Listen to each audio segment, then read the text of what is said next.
Well, hello to all of our wonderful, generous, and attractive patrons. Enjoy this early access list. Thank you so much for supporting the channel. We appreciate each and every one of you.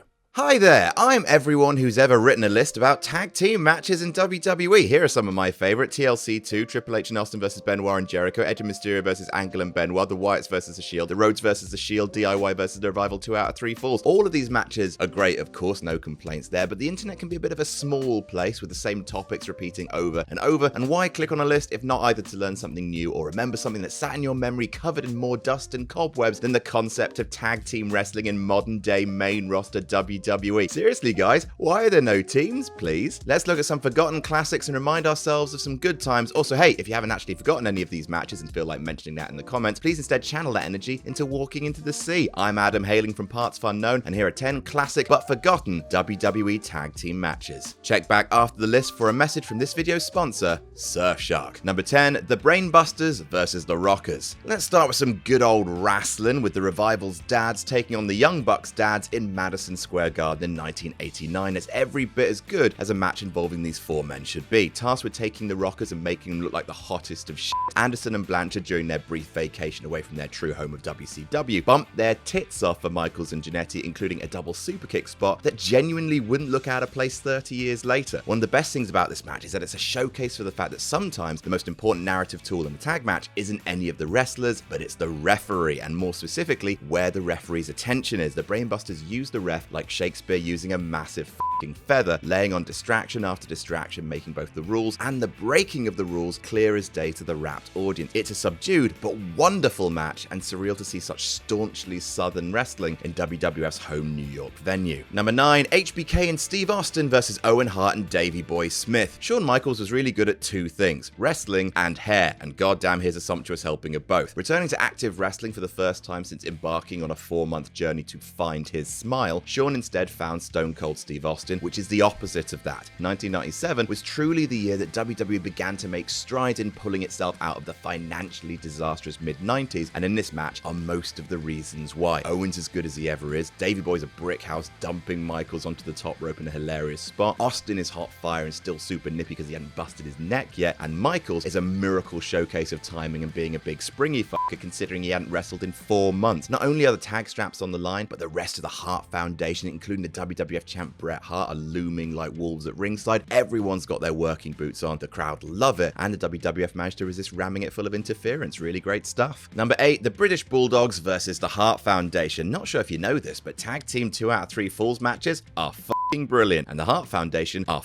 brilliant at 2 out of 3 fall tag matches. They've put on 2 out of 3 fall clinics with the Rockers in a match that WWF infamously retconned because the ring ropes broke during, against Demolition at SummerSlam 1990 in the best match Crush ever had, and this oft overlooked gem from all the way back in 1987, making it the only match on this list that's older than me. It took place at Saturday night's main event 11 and saw the Hart Foundation working heel, defending their titles against the British Bulldogs, Davey Boy Smith and Dynamite Kid. First of all, Matilda attacked Jimmy Hart before the match. I enjoyed that. Second, holy hell, the crowd enjoyed this match. It's a WWF match, so it's got more bells and whistles than some people might like. Danny Davis and Tito Santana are at ringside, and that's a sentence that's rarely said with enthusiasm, but this is a grand showcase of 2 of the most athletically and psychologically accomplished teams in WWF's golden era of tag wrestling, and the pop when the Bulldogs win after a rare 2 straight falls is so loud the building shakes, and it the audio mix all to hell. Number 7, the Hardy Boys versus Edge and Christian. Unforgiven 2000 is a real sleeper hit of a pay-per-view in a year full of them. Not only did Steve Austin return giving Shane McMahon 2 of the greatest stunners ever committed to film, bloody look at that, Raven debuted, and the card had a whole bunch of fun matches. Funnest of them was a steel cage match pitting the Hardys against the champs Edge and Christian. What makes the match so great, to me anyway, is that it's booked so well, so clearly. Simple beats, one step leading to the next in a match layout that's exciting and makes total sense. Edge and Christian have attacked Lita before the match, so she's missing. They dump Jeff out of the cage, leaving Matt trapped in a double team situation, which they really milk for all the heat they can get. Jeff uses a ladder to get back in because he's a Hardy and he was raised by ladders. Jeff does a crazy thing to get back in the cage. Damn Jeff, you crazy. Christian is taken out by a returning Lita. Hardys flip the script, double team Edge. Hardys win a huge feel-good victory. It's rare to see a story play out so logically and satisfactorily in the WWE, but this one just clicks all the way down down the line. Number 6, HBK and John Cena versus Batista and The Undertaker. This is Can They Coexist? The musical. WWE was heading into WrestleMania 23 with both main events set in stone with almost 2 months to spare. Unheard of. For the pay-per-view before Mania, No Way Out 2000, WWE paired up both of the champions and the challengers and then set them against each other in a Raw versus SmackDown Super Showdown. Can they coexist? Psychologically, this match isn't exactly as sound as the others on the list, but it does have 2 pretty huge bullets in the chamber. It's a match featuring the 4 biggest names in wrestling at the time in front of a white-hot crowd. There's a stretch in this match that's Cena in his prime versus Taker in his prime, and treasure it because you'll never see it again. While some might sniff at the idea of a pay-per-view being main evented by a tag match that on paper should be main eventing an episode of Raw, rest assured that all the lads give it socks and it's more than worthy of your time. Also, just bloody look at the names in this match. Jeez.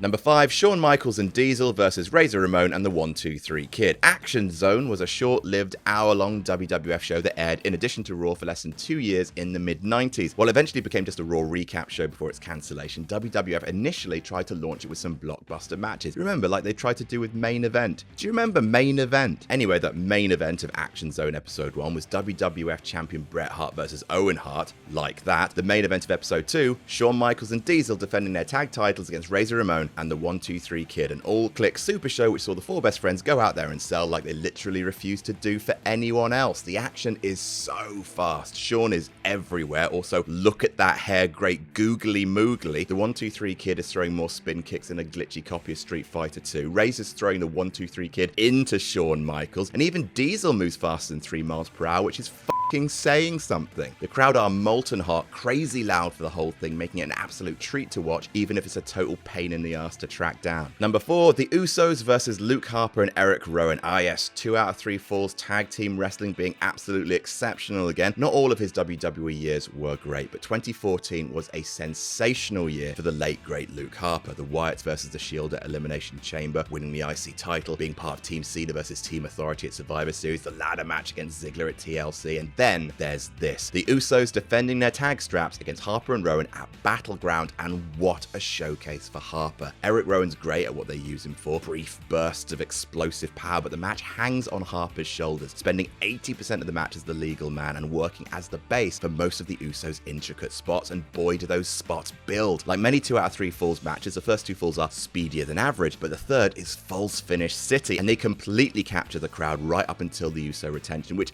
arguably shouldn't have happened, but never mind. It's just a shame that the rest of the show is so throwaway. The main event's alright, that people might be less likely to revisit this card because this match gets a solid yeah from even the harshest critics. Number 3, Edge and Christian versus the Dudleys. I love this match so much. It's possible that everyone remembers this match because I yak on about it to death, but I also think it's safe to assume that no one ever retains any information in any list I've written, so here we go again. Royal Rumble 2001 is one of the best pay-per-views WWE ever produced during the hottest run of its life, and these are 2 of the most over teams in the company, having one of the hottest pay-per-view openers ever. Gosh, the crowd are noisy. The storytelling in this match is crystal clear. The Dudleys are working with concussions, Edge and Christian work over their heads exclusively, resulting in some real disconcertingly good selling from Devon especially. Aside from the same 10 moments on Raw that everyone presents when remembering the Attitude Era, this match, and indeed this whole pay-per-view, is as clear and distilled a dose of nostalgia porn as you can find. Everything's over here. The story, the teams, the catchphrases, the finish, and there's 1 or 2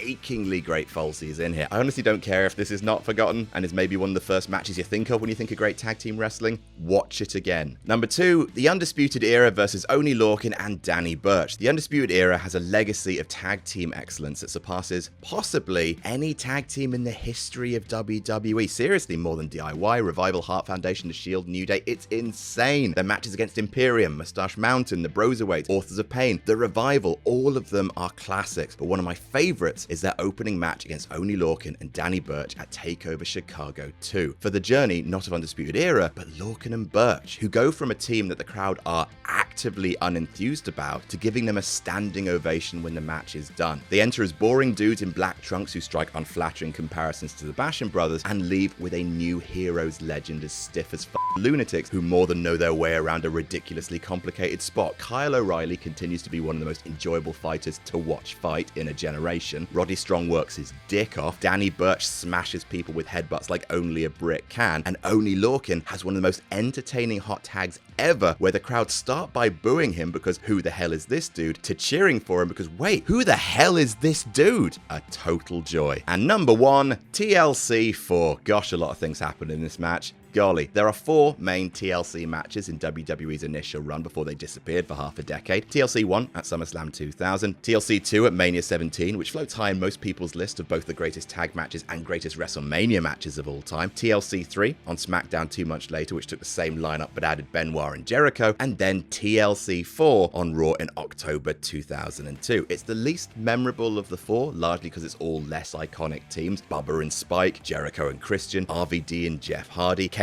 defending his tag titles by himself after Hurricane is attacked earlier in the show, but it's still jaw-dropping carnage. JR calls the whole thing by himself, which is damn miracle work. Jeff Hardy does Jeff Hardy things. Y2J takes one of the most horrible bumps I've ever seen over the top rope. There's a goddamn Van Terminator. Bodies fly like they're being launched by trebuchets, all for free TV. The teams in it are a bit weird. It happened for a weird Raw roulette gimmick, and it would be the last TLC match for 4 years, making TLC 4 a bit of the odd stepchild of the TLC family, but still unbelievably fun wrestling. Hey, you've just finished watching one of our lists. We super appreciate that, and now you're probably going to be served a lot of videos because of your viewing history. Sometimes it feels like the internet's following us around, knowing too much about us, like DDP following The Undertaker's wife. Careful there, the internet. You're about to get buried at King of the Ring. Whether you're using US Netflix in the UK to watch classic Twilight Zone episodes, or in the US you want to watch His Dark Materials on iPlayer, Surfshark VPN secures your data with uncrackable encryption, secure VPN protocols, and maintains a strict no-logs policy that prevents companies from logging their users' data. It's not just about privacy, it's about safety too, as Surfshark automatically blocks more than 1 million known malicious websites, phishing methods, and other threats. Get out of here, DDP. Browse securely and safely with Surfshark. Try it today at surfshark.deals/jamthatjam. Enter promo code JAMTHATJAM for 83% off and 3 months for free. Link at the top of the description for more details. Oh, and one more thing, Jam That Jam.